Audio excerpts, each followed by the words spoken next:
Happy birthday, Bitcoin. 17 years old as of today, October 31st, 2025. In today's video, we're going to celebrate the birthday boy, Bitcoin, and celebrate Bitcoin's birthday. We'll be talking about the start of a movement, comparing Bitcoin's revolution to that of Martin Luther and the Protestant Reformation, and also about how we are part of the story.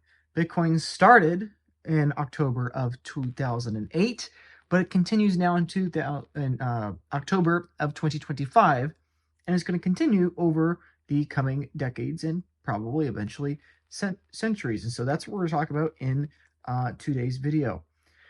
So a little bit of context of history here. Satoshi, back on Halloween of 2008, during the Great Financial Crisis, sent out to the cryptography mailing list a Bitcoin peer-to-peer, P2P, e-cash paper. And what Satoshi said was, I have been working on a new electronic cash system that's fully peer-to-peer with no trusted third party. The paper is available at the website. The main properties: double spending is prevented with a peer-to-peer network, no mint or trusted parties. Participants can be anonymous. New coins are made from Hashcash style proof of work. The proof of work for new coin generation also powers the network to prevent double spending. When you hear me or other people in Bitcoin talk about why Bitcoin solves the double spending problem, this is why. Literally the first message, the first email message, the first broadcasting of Bitcoin to the world, right? In the same way that Martin Luther nailed his theses to the door of the church, this was Satoshi's nailing of his theses to the door here, effectively, right? And ironically, they both happened on the same day, October 31st.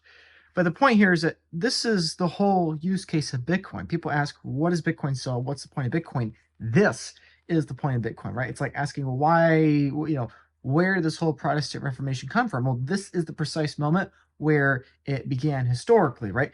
And likewise, this is the case with Bitcoin. What's the problem Bitcoin solves? It solves the double spending problem. That is perhaps, technically speaking, the most precise explanation of what it does. It is the magical hunk of metal that flies. No other hunk of metal humanity has ever put together has ever flown.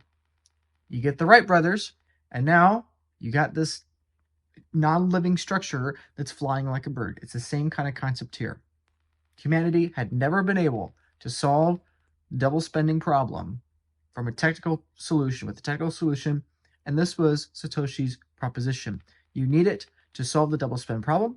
You need it to not have the trusted parties or centralized entities. And ideally, you need to have proof of work involved, right? This is by name, Hashcash is what Satoshi refers to, right? When people wonder, why do Bitcoiners respect Adam Back so much? This is why. Adam Back, literally from the very beginning, has been a Bitcoiner before Bitcoin was even around, right? He made Hashcash. He invented proof of work, effectively, right? Satoshi is citing it here in this email listing of the white paper. So I think there's a lot of really interesting parallels here. Many of you watching this have already made this comparison. However, it's one of those quirks of history I find very, very interesting. So really quick, I think it's useful actually to look at the Bitcoin white paper because many people haven't. So if you're new to Bitcoin, hopefully this will be useful to you. And even if you've been in Bitcoin a while, a little bit of a refresher, I think, is going to be of use. So this is the white paper, right? Imagine you could time travel back in time to Halloween of 2008. Think about where you were in 2008. Most of you watching were alive and adults in 2008, right? I was pretty young. A few of you watching were alive in 2008, which is crazy. But the vast majority of you are older than, 16, 17 years old, and you actually remember this. So if you had clicked on the email, if you were that first person that responded to Satoshi, this is the white paper you would have gotten. And in just a moment, we're going to be looking at the first reply to this email. And it's actually much more entertaining than you might think. So let's go through that experience. You receive the email from this anonymous person, Satoshi guy, you don't know who it is. Let's look at the white paper. We click on it. Let's see what the white paper says. Bitcoin, a peer-to-peer electronic cash system by Satoshi Nakamoto. Don't know who that is. There's his email. There's the website. Okay, what's the idea here? Well, the abstract. A purely peer-to-peer version of electronic cash would allow online payments to be sent directly from one party to another without going through a financial institution. Digital signatures provide part of the solution, but the main benefits are lost if a trusted third party is still required to prevent double spending. We propose a solution to the double spending problem using a peer-to-peer network. The network timestamps transactions by hashing them into an ongoing chain of hash-based proof of work, forming a record that cannot be changed without redoing that proof of work. The longest chain not only serves as a proof of the sequence of events witnessed, but proof that it came from the longest pool of CPU power. As long as a majority of CPU power is controlled by nodes that are not cooperating to attack the network, they'll guarantee the longest chain and outpace attackers. The network itself requires minimal structure. Messages are broadcasted on a best effort basis, and nodes can leave and rejoin the network at will, accepting the longest proof of work chain as proof of what happened while they were gone. The first part here is an introduction. What is covered in the introduction? It talks about the basics of the problem here. It talks about why, fraud is essentially unavoidable in the current system, and what is actually needed is an electronic payment system based on cryptographic proof instead of trust, allowing any two willing parties to transact directly with each other without the need of a trusted third party, and again emphasizing the importance of honest nodes collectively controlling more CPU power than any other group. The second part of the Bitcoin white paper is that regarding transactions, defining an electronic coin as a chain of digital signatures. Each owner transfers the coin next by digitally signing a hash of the previous transaction and the public key of the next owner and adding these to the end of the coin. A payee can verify the signatures to verify the chain of ownership. And here's a little visual here of Bitcoin, how it actually works. You have owner one's public key that's attached to a hash, and then owner zero's signature, and going on from there, right? Each signature moves Bitcoin, and each one is verifying the previous transaction in the previous block, right? Of course, the problem, of course, is that the payee can't verify that one of the owners did not double spend the coin, and this is where hashing comes into play, and hash cache and everything that Adam Back invented with proof of work.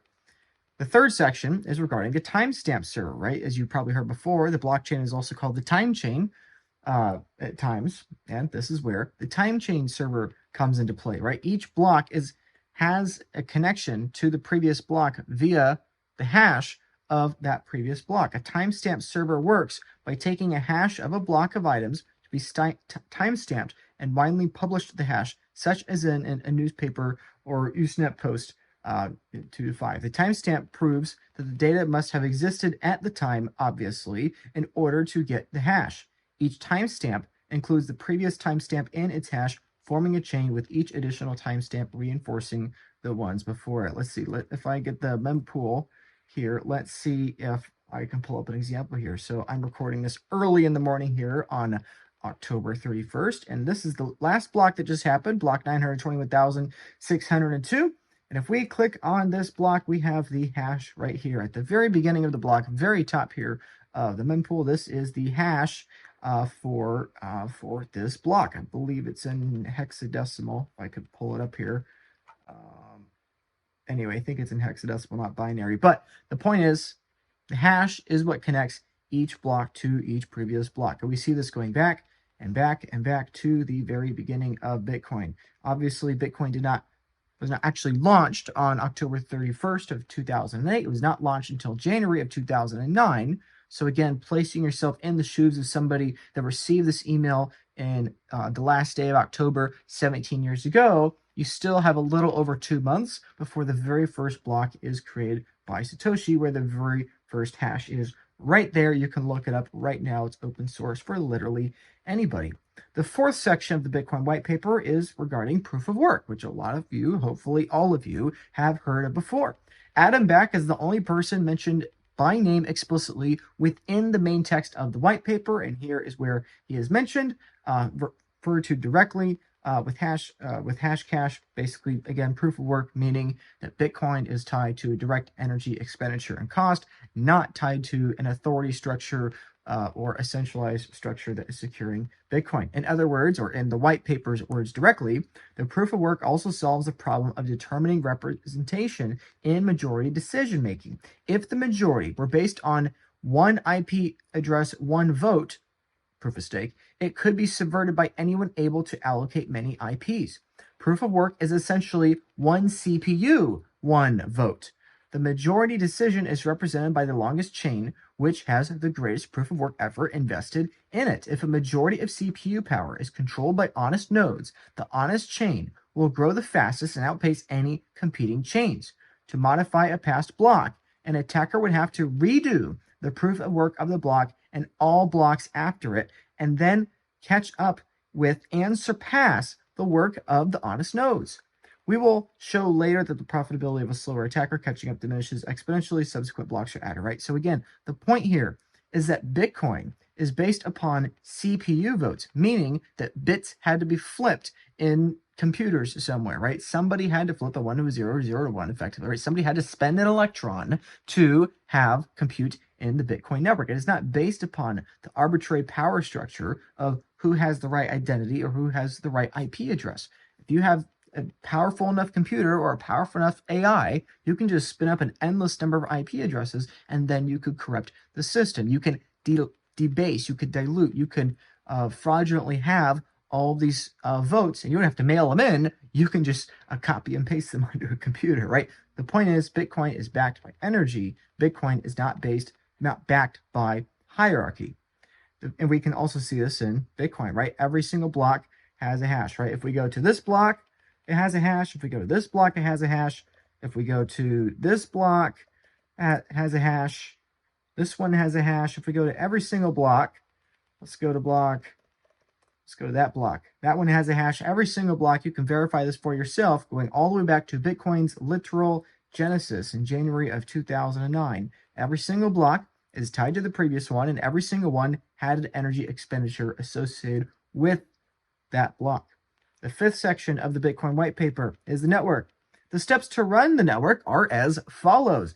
Your simple 6-step plan to run Bitcoin. Step 1, new transactions are broadcast to all nodes. When you send a Bitcoin transaction, your transaction is broadcast to the Bitcoin network. Step 2, each node collects new transactions into a block. Those nodes are taking all those transactions and they're putting them into a block. Step 3, each node works on finding a difficult proof of work for its block. When a node finds that proof of work, it broadcasts the block to all nodes. In step 5, nodes accept the block only if all transactions in it are valid and not already spent. In step 6, nodes express their acceptance of the block by working on creating the next block in the chain using the hash of the accepted block in the previous hash. So if we go, let's say, to the current block here at the time of recording, we have a new block now as of 5 minutes ago here on early October 31st, 2025. We have a new block here, block 921.603. And this block, this is exactly what we're looking at. All the nodes, miners too, looking at all these transactions coming in and assembling this block. A little bit of empty space in there, but the block was mostly full, right? We got some big data transactions like that one. Shout out if this was you out there. Somebody transferred 40,204,163 sats. About, let's see, 24 plus 35 would be 29 minutes ago. They paid $93 in fees. This was a very expensive transaction. Lots of other people had much cheaper transactions. There was a 49 Bitcoin transaction. There you go, 49.45 Bitcoin, but they transacted for $1.78. So $1.78 fee to the Bitcoin network to move about $5.5 million at the time of recording. That's not a pretty bad deal. That's not bad if you ask me. But anyway, this is the culmination of what the white paper outlined on Bitcoin's birthday here. If we go to step 6, game theory, right? The incentive structure. The white paper goes in depth of describing the incentive structure here, right? Effectively saying that if a greedy attacker of the network is able to assemble more CPU power than all the honest nodes, he would have to choose between using it to defraud people by stealing back his payments or using it to generate new coins. If you're going to be spending the electricity in the Bitcoin network, trying to take over the Bitcoin network, why would you not instead just use that electricity to mine in the Bitcoin network? Let's see if I can find the hash rate really quickly here. It's not loading right now, but that's okay. We don't need it. We get the point across. The seventh section of the Bitcoin white paper is regarding reclaiming disk space. And this is a visual representation of that here. And I have a feeling this video is going to get a little too long unless I keep it going here. I can feel the retention already leaving in the videos because most of you have TikTok brain rot or whatever, and you lose interest after so long. Section 8 is about simplified payment verification. Again, there is a visual layer explanation. Section 9 is about combining and splitting value in it. Section 10 is about privacy on the Bitcoin network. Section 11 is about calculations with some information there. Everything's written out. And then we get to the conclusion, the final part of the paper here. And that I will read in full because we have to have a nice little bow on this section of the video here. Section 12, conclusion. We have proposed a system for electronic transactions without relying on trust. We started with the usual framework of coins being made from digital signatures, which proves strong control of ownership, but is incomplete without a way to prevent double spending. To solve this, we proposed a peer-to-peer network using proof of work to record a public history of transactions that quickly becomes computationally impractical for an attacker to change if honest nodes control a majority of CPU power. The network is robust in its unstructured simplicity. Nodes work all at once with little coordination. They do not need to be identified since messages are not routed to any particular place and only need to be delivered on a best effort basis. Nodes can leave and rejoin the network at will, accepting the proof of work chain as proof of what happened while they were gone. They vote with their CPU power, expressing their acceptance of valid blocks by working on extending them and rejecting invalid blocks by refusing to work on them. Any needed rules and incentives can be enforced within the consensus mechanism. And that is the beauty of Bitcoin. Consensus. Bitcoin has achieved the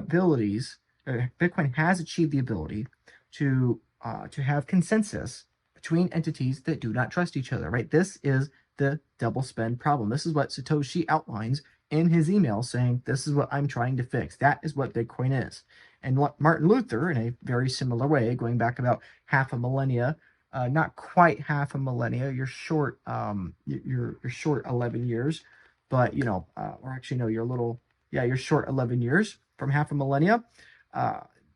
Martin Luther's the same kind of idea here. Basically, Martin Luther's problem is saying, hey, there's too much trust in the centralized entity that is the church. We need to decentralize this a bit more. We need to have Bibles in the hands of people, right? And to me, this is the beautiful thing with Bitcoin. We get to choose, just like the movement of 1517 with the Protestant Reformation. Now here we are with the Reformation of money. You and I are right here helping decide how Bitcoin is going to be remembered. And this is a huge part of why I do what I do. Despite all hours of the night and despite all the effort, right? I am not here because I'm afraid that Bitcoin is going to die. I'm not here because I'm afraid about the Bitcoin network dying, right? That was something that was a concern of mine many years ago, but at this point in time, I care much more about helping people understand the Bitcoin network, right? Bitcoin doesn't need you or me individually, right? Getting back to the white paper, it explicitly doesn't need you or me individually. That's the whole point, that it doesn't need a centralized point of control. But the point is, it's about the people.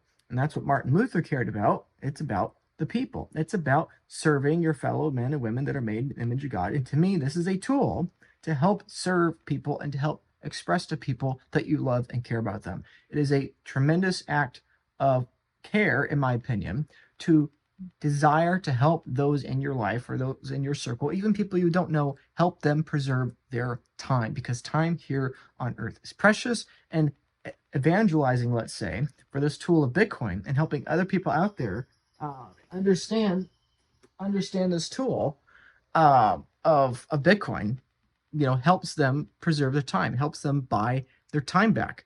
I think that is something that is a noble cause. And at the end of the day, you and I have this decision to make. Do we want Bitcoin to be remembered kind of like how the Bible was remembered, kind of like how the printing press was remembered, right? The printing press, when it came out, a lot of the cultural ethos or cultural myth, let's say, around the origin of the printing press is that it's intricately associated with the Bible and with being a human-centric focus. Compare that, let's say, to the internet or other technologies that are viewed much more from a profit-driven incentive. And I think for people like you watching, this is our opportunity. we are still early enough to Bitcoin that we have the very real chance, if we want the main predominant image of Bitcoin to be, hey, it was a bunch of people that actually cared about the betterment of humanity. It was a bunch of people that actually cared about serving other people. Or are people going to remember Bitcoin as a cash grab from a bunch of people that just wanted to get rich quick?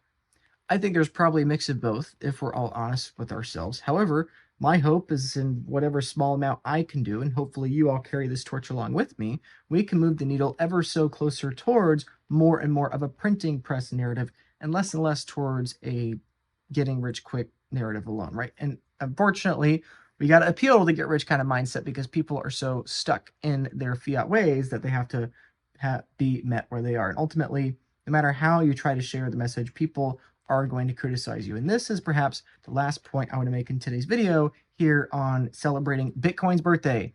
Bitcoin is celebrating its 17th birthday here. Now 17, some people would say it's in January, other people would say it's here on October, whatever. It's still a special day and it's the 17th anniversary of it. But the point is, literally since the moment that Bitcoin started, people have been criticizing it. And so every single birthday is a new timestamp. And, Bitcoin's blockchain of birthdays, that it is here, it has survived the criticism, and likewise, I'm here, I'm still making videos, adding to my blockchain of videos time after time again. I get negative comments literally all the time. Every day I'm called a scammer, every day I'm called a liar, every day I'm called an idiot, every day I'm called a shill, every day I'm called everything, right? People say, Luke, your videos are too long. Luke, your videos are too short. Luke, you have too much clickbait. Luke, you don't make enough videos. You make too many videos. Why do you do this? Why do you do that? You should have editors for your video. Luke, you've sold out because you're bringing in editors for your video. What are you doing about the spam bots? You're not doing enough. You're doing too much. You're doing this and that and the other, right? Everybody has a criticism no matter what, whether it's me with my videos, whether it's you with whatever you're doing in your life. And the same thing was true with Martin Luther when he put up those theses on the church door. I cannot imagine how much criticism he personally went through as a result of all this, right? I know a bit about all the struggles he went through, but I'm sure there is so much more that history is not recorded. And likewise for me, most of the negative criticisms thrown to me, you don't see and you are aware of. And likewise, I don't want to assume what the criticisms that are thrown to you are. But I think this is something very funny to end on this video about Bitcoin's birthday, is that it's a reminder you're going to be criticized no matter what. You literally could be solving the double spend problem. You literally could be Bitcoin, and you're still going to be criticized from the very beginning. Okay, this is something that's very funny. Okay, again, imagine Satoshi sends this email to the small, very small mailing list of the cryptography mailing list. Okay, multiple days later, actually no, I think it was the next day. Where was it? Yes, the next day, November 1st. Okay, so it took a whole day for somebody to reply. So imagine you're Satoshi. You've been working on this for a while. Imagine the passion that's gone into creating this, right? You've written the white paper. You've published it out there. You sent out this email and you said, hey, fellow internet nerds in 2008, this is what I've been making. The first response you get is this response right here. The next day, November 1st, 2008. I think this is just so ironic that it was the first response when it comes to Bitcoin. Okay, this is from a guy named James A. Donald. I have no idea where James is in life. I literally don't know. James, I hope you're doing all right. I don't know. Maybe you're watching this video. Probably not. Okay, this says Sunday, November 2nd. Oh, it might be a time zone thing. Well, anyway, it was the 1st or 2nd, 1 or 2 days later. But this is his response. This is James's response to Satoshi's email containing the white paper. Just a second. Oh, man. Here is James's response. James says, we very, very much need such a system.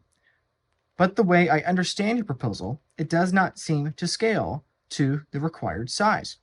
For transferable proof-of-work tokens to have value, they must have monetary value. To have monetary value, they must be transferred within a very large network, for example, a file trading network akin to BitTorrent. To detect and reject a double spending event in a timely manner, one must have the most past transactions of coins in the transaction, which, naively implemented, requires each peer to have most past transactions or most past transactions that occurred recently. If hundreds of millions of people are doing transactions, that is a lot of bandwidth. Each must know all or a substantial part thereof. That is the end of the message here. And I think it's so unbelievably funny when people out there are promoting XRP or promoting some blasphemous, dare I say, alternate form of Bitcoin, right? In the same way that people can be promoting alternate forms of God, or people could be promoting alternate versions of the Bible. And yet here, today, even now, 17 years later, people ask all these questions about, oh, well, I heard Bitcoin's a scam because it doesn't scale. Okay, literally, okay, quite literally, that is the oldest argument in the book. Okay, people have been saying literally from day 2. Okay, day 1 was the white paper. Okay, day 2 was the first criticism. The first criticism was that, oh my gosh, Bitcoin doesn't scale, right? Now, I'm not making fun of James here, okay? Literally, if anybody out there in the world has the excuse of saying that they had the concern that Bitcoin doesn't scale, it's James Donald, right? James Donald doesn't have an excuse because Bitcoin was 2 days old, and he was literally the first person ever to make any kind of comment on Bitcoin. You, my dear friend, 17 years later, $2.5 trillion in market cap later, and literally tens of thousands of tokens and altcoin projects out there, right? You don't have the excuse to not understand this yet, right? But the point is that no matter how good of a work that you do, no matter how much proof of work you build up, people are going to be criticizing you. And at the end of the day, you just got to accept it, and you got to do your best. You got to put your best foot forward and understand that your work may not be recognized in your lifetime. And I think personally, that's what we all can learn from Satoshi Nakamoto. And I think that's what we can even learn from Martin Luther. Martin Luther and Satoshi Nakamoto both shared something in common. Both of them cared about a calling, cared about a mission well beyond themselves. Martin Luther did not live to see the vast majority of the fruits of his work, of his labor. And likewise, I think it is very possible, if not inevitable, that Satoshi is not going to see the vast majority of the fruits of his labor. I think it is entirely possible not even Satoshi himself understood the true ramifications of the impact and the scale of what he had created. Obviously, he knew, as he said many times, that either the Bitcoin network was going to be worth a lot or basically nothing. But to look at how far it has come and how such short period of time, despite all of the negative criticism, despite literal scam campaigns of millions of dollars pumping out false narratives about Bitcoin, Bitcoin is still here. It has survived. It has survived another birthday and another round of blocks. There we go. There's another block. Now we have, over the course of this video, we have mined 3 more Bitcoin blocks. We're now at block 921,605. So happy birthday, Bitcoin. Congrats on another birthday. Congrats on another Bitcoin block as always. And thank you to Satoshi for the work that you did, your proof of work that you did 17 years ago today in making this document that now lives online for free for everybody to read and for everybody to criticize. So thank you for watching this video. I'm sure that a lot of you watching this video have something to criticize, so criticize away down in the comments below. I will promptly read it and then ignore you forever. So thank you for your time. Wish you the best Halloween day possible, even though it's not my favorite holiday. Really, October 31st is much more fun to me because of the whole Reformation and Bitcoin white paper day. Halloween's kind of like a afterthought. But anyway, enjoy your day. Happy end of October, and I guess we're moving on to Moonvember. I don't know. We will see.